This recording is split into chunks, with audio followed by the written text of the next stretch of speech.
साल 2024 में तुलसी विवाह कब है? 12 या 13 तारीख को किस दिन करना उचित रहेगा? किस किस को करना चाहिए? विवाह कैसे करें? ना कर पाए तो क्या करें? आज सारी जानकारी जानेंगे हम इस वीडियो में। तो जय Siya Ram, welcome back to my channel.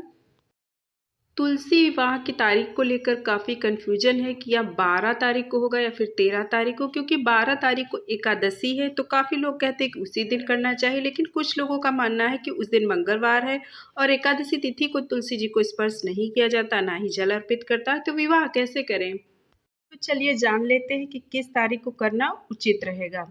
Hindu पंचांग के अनुसार कार्तिक मास के शुक्ल पक्ष की एकादशी तिथि को तुलसी विवाह का पर्व मनाया जाता है। इस साल 12 नवंबर 2024 को एकादशी है और इसी दिन तुलसी विवाह का त्यौहार भी मनाया जाता है, जो भगवान विष्णु की 4 महीने की योनि निद्रा से जागने का दिन माना जाता है। यह दिन बहुत ही अत्यंत शुभ और पवित्र माना जाता है और इसी दिन तुलसी विवाह किया भी जाता है। लेकिन क्या उस दिन करना उचित रहेगा? क्योंकि एकादशी को तुलसी जी को स्पर्श नहीं किया जाता है और उस दिन मंगलवार भी है। इसीलिए एक तुलसी विवाह जो है वो 13 तारीख को यानी बुधवार को किया जाएगा, क्योंकि एकादशी तिथि शुरू हो रही है 12 नवंबर को में 4 बजे, जो कि अगले दिन बुधवार को 13 नवंबर को 1 बजे समाप्त होगी। ऐसे में उदय तिथि के अनुसार जो है 13 नवंबर को तुलसी विवाह किया जाएगा द्वादशी युक्त में। और दूसरी चीज़, अगर किसी को ये भी डाउट लग रहा है कि मंगलवार है, तो भी आप 13 तारीख को ही करें। बाकी आप अपने अनुसार देख सकते हैं, क्योंकि तुलसी विवाह काफ़ी जगह पर एकादशी से लेकर पूर्णिमा तक किसी भी दिन किया जा सकता है। आप पूर्णिमा के दिन भी तुलसी विवाह कर सकते हैं, लेकिन उचित यही है कि आप 13 तारीख को ही करें। तो चलिए जान लेते हैं कि किस किस को करना चाहिए। तो तुलसी विवाह कोई भी कर सकता है, चाहे वो विवाहित हो या अविवाहित लड़की, कुंवारी कन्या भी तुलसी विवाह को कर सकती हैं। इसके लिए व्रत रखना जरूरी नहीं है। जो लोग कन्यादान विधि विधान के साथ तुलसी विवाह करते हैं, उन्हीं को व्रत रखना चाहिए। बाकी अगर आप व्रत रखना चाहते हैं तो रख सकते हैं, अन्यथा व्रत की कोई आवश्यकता नहीं है। तो लेकिन अगर आप तुलसी विवाह ना कर पाए तो आपको तुलसी जी की पूजा जरूर करनी चाहिए। पूरा धूप दीप भोग श्रृंगार आदि जरूर समर्पित करके विधि विधान से आपको तुलसी जी की पूजा अवश्य करनी चाहिए। तो चलिए जान लेते हैं कि अब तुलसी विवाह कैसे करते हैं। तो तुलसी विवाह के दिन जो लोग उपवास रखते हैं, विवाह करने के बाद ही व्रत खोलते हैं, अन्यथा आप ऐसे ही पूजा कर सकते हैं। तो उस दिन आपको सुबह उठकर स्नान करें, घर को साफ करें, साफ शुद्ध वस्त्र पहन लें। उसके बाद जहाँ पर आपको पूजा करनी है उसको भी अच्छे से साफ कर लें। जहाँ पर आपको आंगन में या पूजा स्थल पर विवाह करना है, उस जगह को अच्छे से साफ सुथरा करके वहाँ पर अच्छे से रंगोली लगा लीजिए। जितना भी हो सके आप, जैसे विवाह का मंडप तैयार किया जाता है, जितनी भी आपसे साज सज्जा हो सकती है उस तरीके से लाइटें वगैरह जितना भी हो सकता है वहाँ आसपास अपने सजा लें।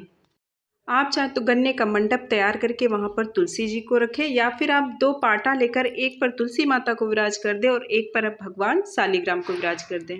उसके बाद ही अपनी पूजा आरंभ करें।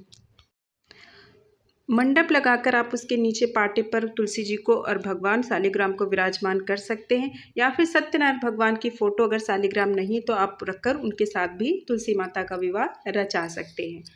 खूब अच्छे से तुलसी माता को अच्छे से, जो भी गमला वगैरह है अच्छे से नीचे से भी सजा दीजिए। जितना आपसे एक विवाह की तरह हो सकता है उतना घर को भी, आसपास पूजा स्थल को भी अच्छे से सजा दीजिए। और जितना आपसे पूजा के लिए सामग्री या श्रृंगार में हो सकती है, जैसे कि आप साड़ी वगैरह अगर कर सकते हैं तो आप नीचे गमले में साड़ी अच्छे से पहना दीजिए और कलश स्थापित कर लीजिए। जिस तरीके से हम कलश स्थापित करते हैं उस तरीके से कलश आप स्थापित कर लीजिए और अपनी पूजा शुरू कर दीजिए। पहले आप स्नान कराएंगे और उसके बाद आप एक तरीके से हल्दी और मेहंदी भी जैसे करते हैं, तो आप हल्दी घोल के आप थोड़ी थोड़ी हल्दी भगवान शालिग्राम को और माता तुलसी को भी लगाएंगे, मेहंदी भी लगाएंगे। उसके बाद आप उनका विवाह करेंगे।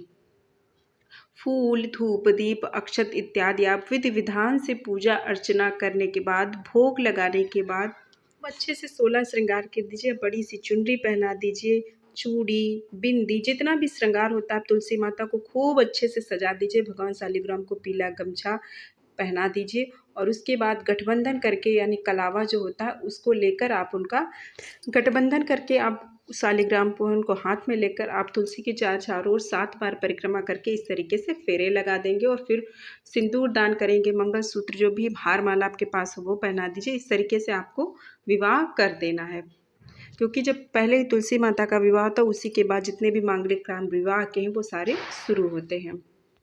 इसमें आप विवाह की तरह ही दान दक्षिणा भी अपने अनुसार दे सकते हैं। बहुत ही सिंपल साधारण तरीके से इस तरीके से आप विवाह संपन्न कर सकते हैं। बाकी आप अपनी यथाशक्ति सामर्थ्य अनुसार विवाह को जितना भी भव्य करना चाहें कर सकते हैं।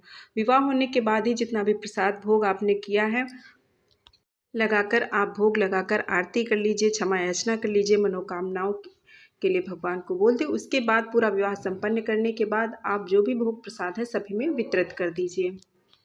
तो इस तरीके से आप तुलसी माता का विवाह कर सकते हैं। विवाह ना कर पाएँ तो आप तुलसी माता की पूजा श्रृंगार सामग्री विधि विधान से पूजा अर्चना जरूर करें।